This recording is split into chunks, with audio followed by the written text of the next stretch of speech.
Hello everyone and welcome to the channel.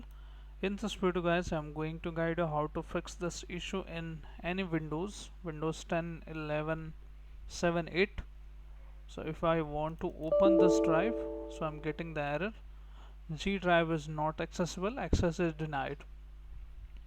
So if you are facing this issue, so this video is for you. How to fix this? You just need to right click on the disk, simply go to its properties, then you need to click on security tab here and you need to click on advanced. Once you click on advanced, we need to change the ownership, so click on change here. The highlighted button is here and we need to select here EVE.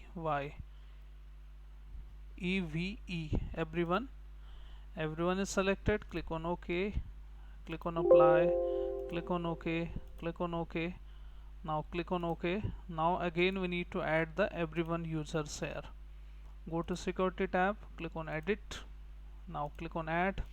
Again type EVE, check name, click on OK and give all the permissions here. Click on the full permission, click on apply, click on OK, click on OK. Just click on continue here. You may have to select continue many times, but click on OK, click on OK, and now you should able to open the drive now. So this is the easy fix and the genuine fix.